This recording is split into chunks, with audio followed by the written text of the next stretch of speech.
Yo, NumbersLie, the podcast. We here. It's been a while. Appreciate y'all rocking with us. I know it's been a while. I know y'all been asking. The streets been wanting to see our faces. I know it's a lot going on in the world, but we try to do different things like these Zooms to bring y'all into our world, man. But if you have been following us, you've seen that we've been doing the power rankings, trying to get them to you weekly, get you that content weekly and our reactions to that. But we wanted to give you a face-to-face, verbal, virtual type power ranking update here today. So we're gonna get you 1 through 5 in the power rankings, and a couple other things going on in the NBA world as well. So let's go ahead and kick it off with the number one on the NumbersLie power rankings. We got the Phoenix Basketball Suns. Let me see their record. So they're at 36-9 on top of the entire NBA record-wise. Let me see. They are on a 6-game winning streak, actually, red hot.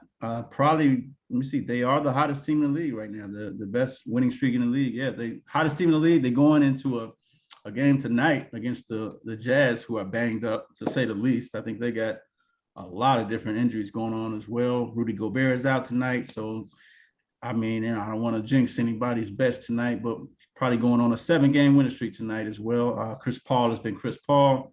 Devin Booker has been trying to do his best Kobe impersonation as well. So they are rolling, to say the least. So yeah, we got the Suns at number one.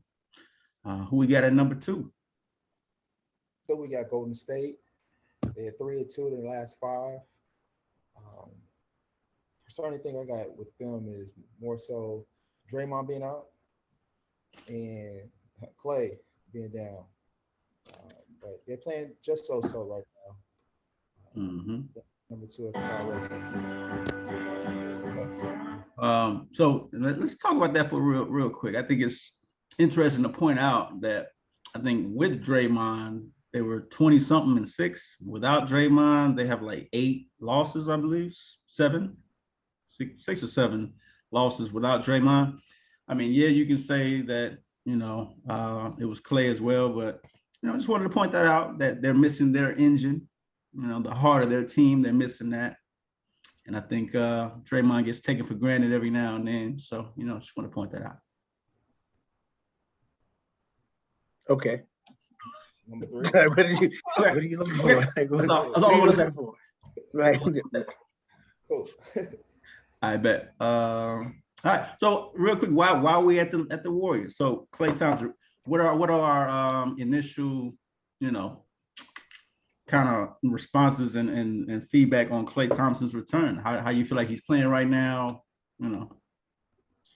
It's almost like a gift and a curse for the Warriors. They get Klay back, don't get me wrong, but they get him back while jeopardizing what they had going. Like they were rolling, and yes, Draymond's out, but they're also integrating Klay into their offense, and he's shooting 16 shots in 14 minutes. You know what I'm saying? Because they're trying to get him his rhythm back, but that kind of hinders them moving forward as a team. I think they're losing the battle to try to win the war, in my eyes. So, yeah, they're losing games right now, and I do, yes, missing Draymond is huge, but also feel like Steph shooting woes continue, and integrating Klay, which takes Jordan Poole off the court. Yeah. Like, it's just they're trying to find a rotation while bringing guys back, and Draymond not there, so they're gonna have to do it all over again when he come back. Just a lot of moving parts for the Warriors right now. Yeah, Jordan Poole was literally having a most improved player of the year type of season. And to go back to the bench, I don't want to say he's kind of had his minutes cut in half just because they've had so many people out to where they're shuffling the lineup to where sometimes he's starting, sometimes he hasn't, even with Klay back. But it still almost throws his rhythm completely off. You know what I'm saying? And for some players, it takes them, maybe 4 to 5 minutes to even get a rhythm going in the game to where, now you need to get that rhythm going in almost half the time because you're not even playing as many minutes. Mhm. It can be tough. It's definitely tough. And it's pretty much just a lot of, they have a lot of the same type of players, I feel like, in Golden State, like, Andrew Wiggins as well. He's been kind of a little bit more consistent even with Clay back, so that's okay. But, like I said, it's just with Clay back and trying to get his rhythm for the playoffs, other players will get hurt. Wanted to point out, the numbers that everyone is kind of talking about with Steph Curry, the best shooter of all time. They're basically saying, the graphic that's going around social media is Russell Westbrook is shooting 43% this year, and Steph Curry is shooting only 41% this year. And that's, I believe, a prime example of how numbers lie, obviously, because, if you look at those numbers, you'd be like, oh, okay, Russell Westbrook is a better shooter than Steph Curry, obviously. So, but I think real Until you fans do your homework and see that Steph has shot 553s to Brody's, I want to say like 162. And, so now that looks terrible on Westbrook. Westbrook hasn't made 53s this season. Nope. He hasn't made 53s this season. Out of the 162 he shot, okay, so he's shooting 43%. Out of 162 threes compared to Steph, who shot almost 400 more, and he shoots 41%. Westbrook has shot 48. He's made 48 3-pointers this season. I know. I'll put the graphic in. Like, once I saw that go up, I'm like, this is amazing. Like, who's wasting their time even making the Lakers fans to put online? That's crazy. Same way they be doing them like mock trades where you can get DeMar DeRozan, Kyle Lowry, and Zach LaVine for THT and Kendrick Nunn. They ain't waste their time doing random shit like that where Westbrook playing like shit, Lakers playing like shit. Like, I don't care what number you throw at me. They look bad. Terrible. Just lost. I don't think they can really fix it this year either. They don't have a lot of leverage right now. No one wants to. I've never been one to like throw like shade at players and shit like that. I always put blame on franchises, but I remember years ago it was like that LeBron being an organizational killer. Like, this is, once I heard the Lakers don't have a first round pick to 2027, they're doomed. Okay, Brian, give you this year and 2 more years. You still got 3 more years of nothing. They just banking all their future in free agency. That's what that tells me. And that's what Miami did. And that's what Cleveland did.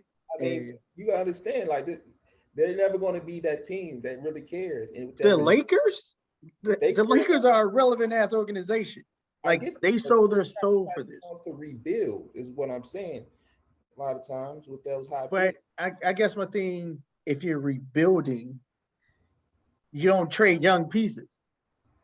Like, just to you're gonna have to rebuild at some point. There's no team that just goes from good forever. But I know that each and every year there's going to be a high free agent that wants to come to LA. So who was that free agent before LeBron James? I mean, he was the biggest fish. No, I'm saying you said every year before LeBron, what free agent was like, I'm taking my talents to LA? Because Lakers went a long. They had a dry spot after the Powell and them left. There's no free agents that went to the Lakers before LeBron James. There was no splash signings in LA. Dwight Howard and Steve Nash, wasn't they trying to be a splash? You talking about old ass Steve Nash, who played like 14 games because his back hurt? And the Dwight Howard was wasn't that a trade? I don't even remember. Did they trade for? I thought they traded for Dwight Howard. I don't even remember, man. But look, anyway, yeah, Lakers are trash this year. Yeah, story franchise. It's unfortunate, and just like the Knicks, I need and we need the Lakers to be relevant for the league to be good. Everyone, pretty much knows. Bulls, Lakers, Knicks, Boston. You get all 4 of them clicking at the same time, anybody doing great. Yep. Man, y'all, I know they're gonna make the top 5, but have y'all seen what Embiid has been doing? Wasting all his talent over there for nothing. Like, Well, nothing easier. we're gonna talk about Memphis at number 3, but real quick, since you brought it up, Phil, talk about your boy Embiid. Is he MVP right now? Well, I'll say this: he's definitely my top 5 favorite players to watch in the NBA. So I'm a little biased to him right now, but he's the best big man in the league to me. You know, Over Yeah. Joker? Over Joker? MVP? I prefer Embiid. You know, Why is that? From a basketball perspective, real quick, why do you prefer Embiid? You said what? From a basketball perspective, why Embiid over Joker? I feel like he got the total package. I feel like he's a better defender. I feel like he can score just as easy as Joker, if not easier. I feel like if he wants to get 50 and get to the free throw line, I'm trusting him knocking them free throws down. I trust him. Like you can't stop him. You know what I mean? Like I see what Joker does, and it's hella talented. He's fundamentally sound, but it's like He got his MVP. Just to piggyback off that real quick, I think Embiid is a very, very polarizing player. I like to use that word. I used that word about James Harden like a couple years ago, but Embiid is very polarizing. Like with him on the court, it's really nothing you can do. Like I said, both ends of the ball, he's just very dominant. And I think what he was saying, I don't know about this, but he was saying like, I can hone Mike Kobe. and then, and I could do they moves when I want to. I'm like, relax, dog. He said I could do Kobe, Mike, and want to put on the ground. I could like Allen Iverson and somebody else. Like he basically said that's his game, all wrapped into one. Hey, Embiid. He's real confident. I hear that. Confidence. The reason I'm going Joker is because if Embiid's not giving you 40, he's not going to give you 15 rebounds and 9 assists.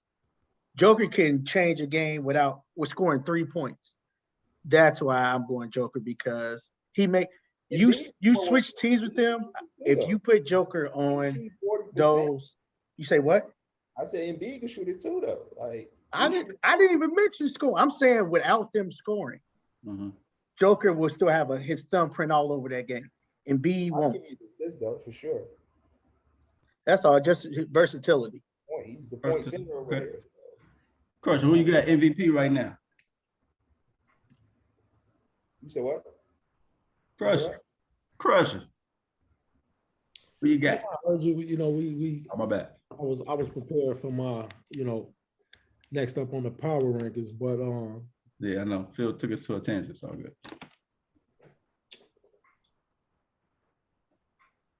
I don't know, man. In all honesty, my MVP is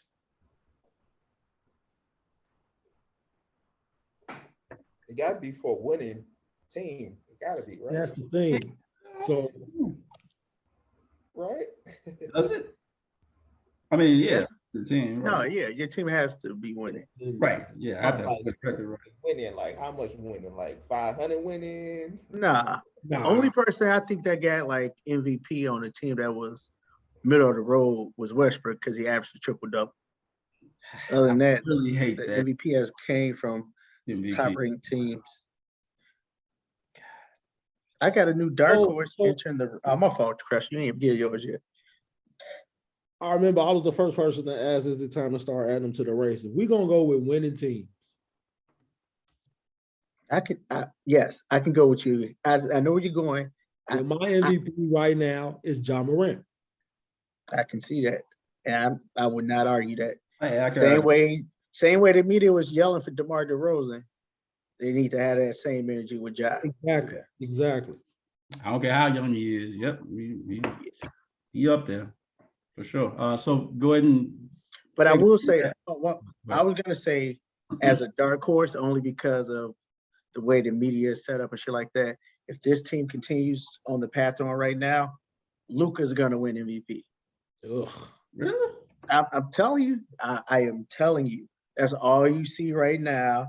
The defensive rating for the Mavs, they Yes, like They are 5th in the West. So right, like, and look, they Finally. need that story, because they not gonna give it to Ja to be the face of the NBA. They need that next face to start moving, and they not good. That's the next It's not Allen even- Iverson. No. And this, I ain't gonna say it's because Ja personality, Ja nothing. It's because he's in Memphis. That's the only reason. You want the Dallas market. Dallas is a way bigger market than Memphis. If Ja Morant was somewhere else, he would still have that young No. Allen Iverson type swag, though, right? But yeah, no. But what I'm saying is, the NBA wouldn't hate on him like they are going to do.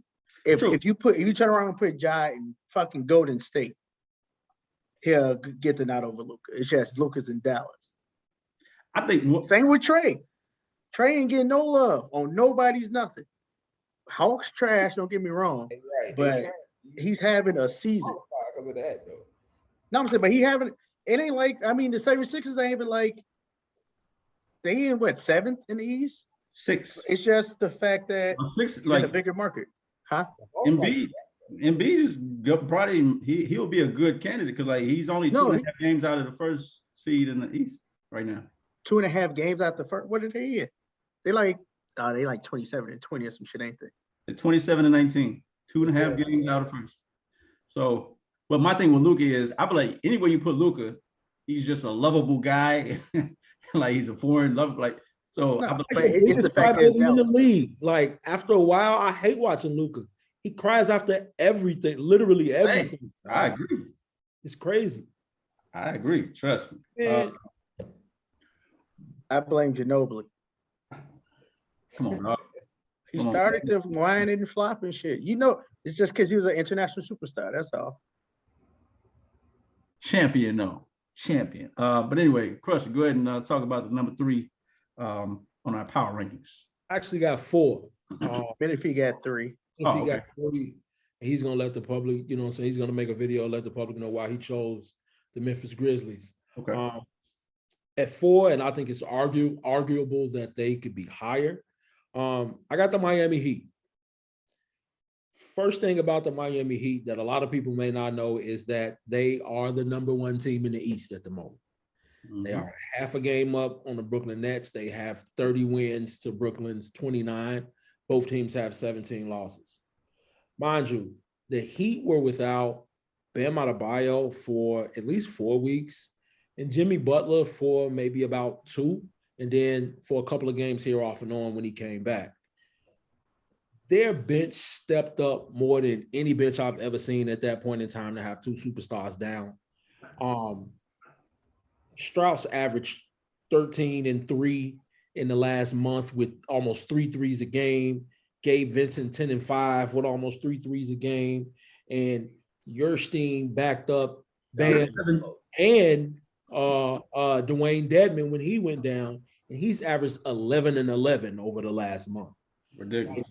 That's crazy. This team is stacked, but we kind of said this if we go back to the first episode of this season on NumbersLie. You know, we kind of said this, that this team was built for the long haul, but I didn't know that they were going to have players that were able to step up like this in the event that players like Bam and Jimmy Butler went down for a significant amount of time.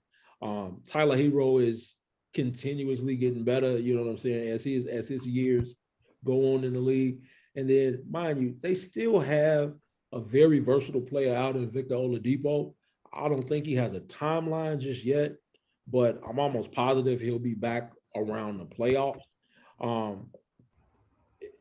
It'll be kind of interesting to see how they try to integrate him into the rotation with players like Strauss and Gabe Vincent playing so well, even with Jimmy Butler back. But we'll see. Put it to you this way, they're going to be ready for the playoffs. They're going to make another deep run. definitely will. I don't want the Bulls to see him early. Oh, and the reason I got AO in the background, and the Bulls up almost 30. AO got 21. He 9 for 9 from the field and 3 for 3 from 3-point line with 5 assists, I think. Wow. AO going crazy in the absence of DeMar DeRozan. And Zach LaVine out now too, so he about to keep it going. Oh, well. He just like got headbutted or some shit like that. Dang. It ain't a long-term injury.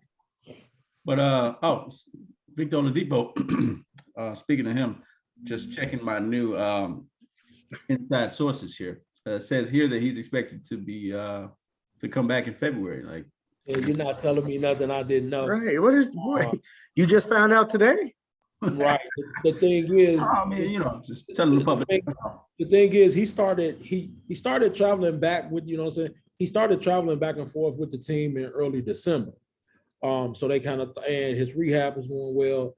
They kind of thought that, you know, he may be back a bit sooner than expected. But then he kind of went on a dead period where there wasn't any type of updates. I want to say he even entered health and safety protocol for a couple of days as well.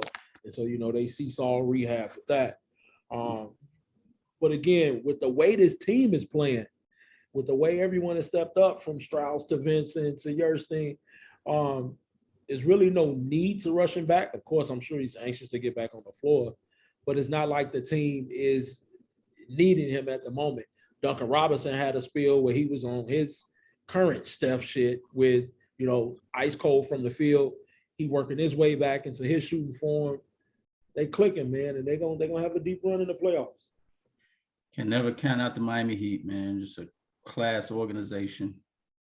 I'm sorry about what I said about, you know, their coach back in the LeBron era. He's an amazing coach. But yeah, Miami Heat, man, just gonna be just one of the best franchises in sports, honestly. So look out for them. So that's number 4. What about number 5 on our power rankings? 5, I have the Brooklyn Nets. I was torn here. Bulls, Nets, and somebody else I had. But it was the injuries that kept the Bulls off the list. Like they just dealing with. I don't know who healthy anymore on this Bulls team. Every day it's a new 6 to 8 week player. Fuck you, Grayson Allen. What I do used y'all to think be about my that? homie. You say Grayson what? Allen's play? What do y'all think about that play? I think it was. I mean, anybody else make that play, there's nothing happening. It's just his He got a passes. reputation. Yeah, Has his an rap NBA sheet. reputation already? Too long. Huh? He has a reputation in the NBA already, though. I mean, They don't- in his college reputation. He got a reputation in the NBA. His first time doing something was like, oh, same old Grayson Allen. It's just, I mean, he's just that type of player. Like he's a brother Rice player through and through. Like that's just how he plays just like that, where they like nudge you in the back and just grit their teeth, like, "Ugh." You know what I'm saying? Like he's that type of dude. So The accuracy. yeah, but I went with Nets. Even with the KD injury and part-time Kyrie, Kessler Edwards and Day'Ron Sharp have really stepped up into new roles on the team. Day'Ron Sharp has made Paul Millsap waivable. Blake Griffin on his way too. Linda. If LaMarcus Aldridge can play a full game, Blake He Griffin made going Paul too. Millsap say, "Hey, let's agree to disagree. Y'all got to send me some." Right, he just gone. And I like this Kessler Edwards kid. I just assumed that Cam Thomas was going to pick up those minutes, but Kessler Edwards does. Basically, he's Bruce Brown with PJ Tucker corner 3 ability. Yeah, I'm Where about he to say, just had, huh? I'm about to say he shoots the 3 though. Yeah. Yeah, that's what I'm saying. But he can do everything Bruce Brown does. And Ben Bree can do what Bruce Brown does, and he's taller. So Bruce Brown is making his way further and further back. Kind of James Johnson as well is a great role player for them right now. And before I was looking at something before Christmas, the Nets were like 16th in offense, 4th in defense. Since Christmas, they're the number 2 offense in the NBA right now. And I feel like that has a lot to do with these role players. They just play harder. They set better screens, and having just the 2 superstars on the court at a time, it seems like right now, instead of having all 3 out there or just one of them out there, having the 2 superstars staggered, kind of like what the Bulls do with Levine and DeRozan. The games they're playing a lot faster as well. So they get more possessions in the game, more chances to score. So I got them at 5. All right. How are we feeling about Kyrie Irving being back in his impact and playing road games for now? He looked like he ain't missed a step. Yeah. Yeah, that's what he looked like. Phil, what you got to say about Kyrie, dog? Sorry, y'all. I'm looking at AO going Oh, off okay, he going crazy. in Let the me third turn, 3-point shot. let me turn to it. My bad. Okay, all right. But yeah, Kyrie definitely ain't missed a step. That's my boy. I'm just happy to see him on the court flourishing. One of my favorite players to watch now. Kawhi is coming back, but yeah, top 3 favorite players to watch right now. He just does it all. His left hand is just unmatched. I mean, he took Kobe's teachings and he's actually applying them, unlike other players who just claim to be fans of Kobe. And You talking about Tatum? That's the only person I could think of. Question: How many points Tatum dropped the other night? About 50. Okay, cool. That's all. 51. 51. He needed all that. 9 threes. Okay. He needed all that to do that. Gonna pick the one game that he finally go crazy. Right. What about the previous 5 games? Acting like he don't get that in his bag all the time. Come on, man. Let's stop it. So you can do it all the time. Play it though, bro. Anyway. I'm looking at it saying night in, night out. Like Anyway. distract you that Jaylen Brown needs help. Right. That's real.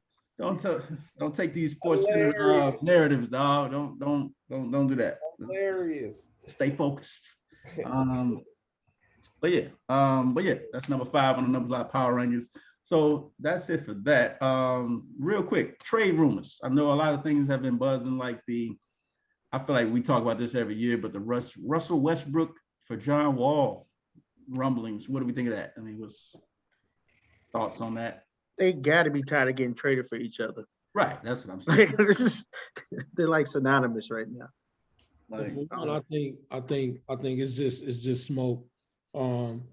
Seeing that they were just traded for each other, I think there's a rule where they can't even be traded for each other right back like that. It does make sense to say those 2 players just because they're literally the only 2 players who contracts match.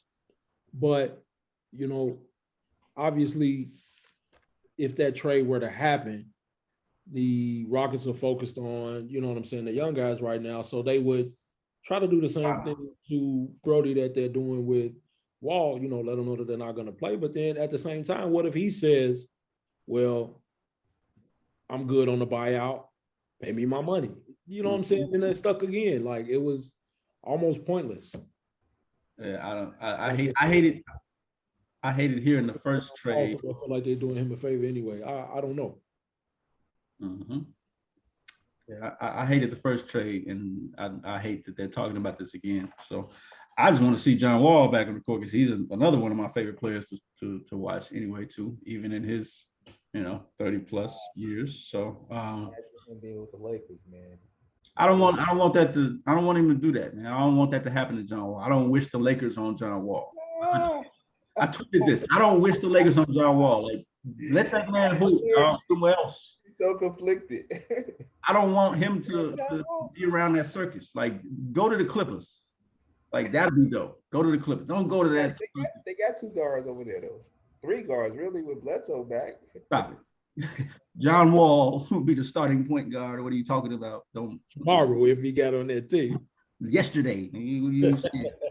All right, so more trade rumors. Ben Simmons, Juwan, where your man's going? Nowhere. Maury keeps thinking that he has this miraculous trade that just go fall in his lap. Like, the offers have to keep getting more worse and more worse at this point. Like, ain't no way. There are more trades like Darren. Yeah. No way, boy. Like, last year you refused to add Ben Simmons to a Harden trade, and now you banking on that. Like, why the fuck did the Nets do that? That's hilarious. How last year they didn't want to do it. Now they're like, oh, we just wait on James Harden. Really? Right. Maury's a terrible GM. So I agree. Like, are the Sixers a terrible franchise? Especially with Doc at the helm. Oh, he just caught a straight. We're not talking about Doc. All right. But I He mean, a part of that organization? if the Nets win the ship, then what's more going to do? Straight. Right. You think Harden go up and leave? It's like say they win the ship and they win like 4-1 in the finals or something. You think he gonna want to leave? We're gonna run that back. Right. Right. He's gonna end And up with fucking Anthony Simmons and Robert Covington. You keep playing like this. Ooh, I'm gonna bring that up a little bit later. I know it might be a sore spot. But I'm gonna bring that up. Anthony Simons. All right, so we got that. Boom, boom, boom. Okay. Well, any other yeah, bring it up. What was you about to talk Oh. about? Good. Oh, Put your seatbelts on, guys. oh, no. Does the Anthony Simons explosion make Dame good as going this offseason? Wow. I do think that it makes Portland feel more comfortable with losing him 100%. 100% I do. It's not like they're losing, you know, a robot Penny Hardaway 6'5", 6'6" type point guard. You know, Anthony Simons is showing, and I don't want to say Dame type flashes, but showing that he can play the same type of game that Dame plays for that team and that system. And so that's why I feel that it does make the franchise feel more comfortable losing Dame, you know, because of the Anthony Simons explosion. And what really made me think like this is Dame, 4-year player at Weaver State, comes in the league at 22. Anthony Simons is in his 3rd or 4th year, and he like 21. Mm-hmm. And it's like you basically get to restart the clock on Dame Lillard from when he first came in the league. They playing literally, he's playing like Dame played his rookie year. And they the same age though. And he has more experience already. Mm. You know what I'm saying? Like, and if you can get back pieces and save $40 million a year off your books, I see what you're saying. like, why wouldn't that be? Go ahead, Dame. Go. So would CJ go with him, or would CJ still stay, or what? For the right offer, everybody can go. Dang. But I think they keep CJ. CJ be a good compliment to Simons.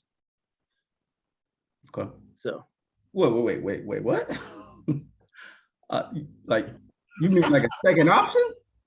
McCollum and Simons they can play. They can still play together. I got you. I'm not saying like Batman and Robin. They'll be Lost it. no, but no, I think they'll be Right.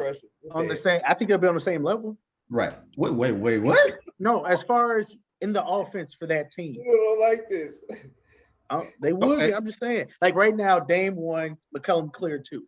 I think it'd be 1A and 1B with Simons. The way Portland plays, yes. Like, don't do this. Like, what do you mean? He 1A. He putting a lot of stock in 1A, 1B right Simons. now. You putting a lot of stock in the Simons, though. You gassing him up right now. I don't know about Let me that. see. Let me see his last 10 games. Like, what do you mean?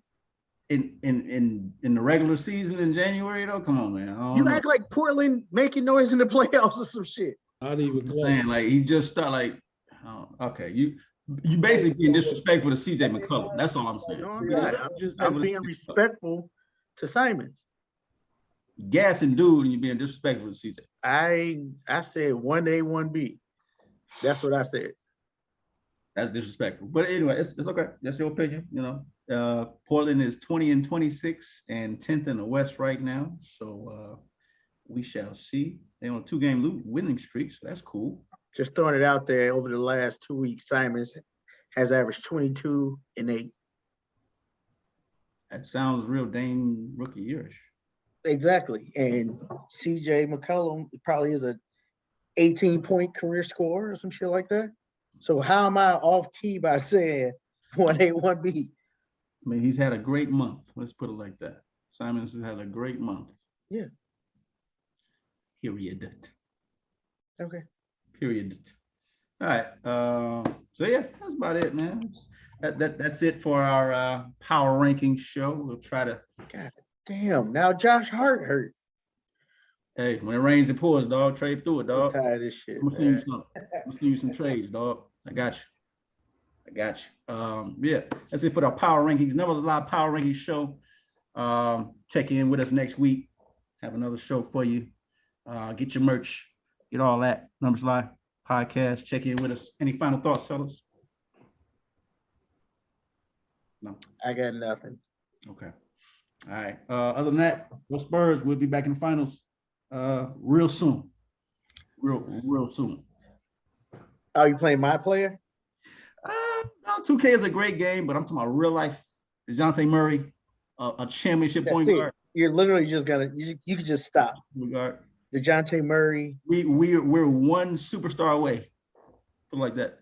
ain't nothing but in San Antonio but churros and fat women tweet. You can't say that no more. Cancel. You're canceled. All right, players, I'm out. They straight fat women, so I'm good. You got All right. Chill.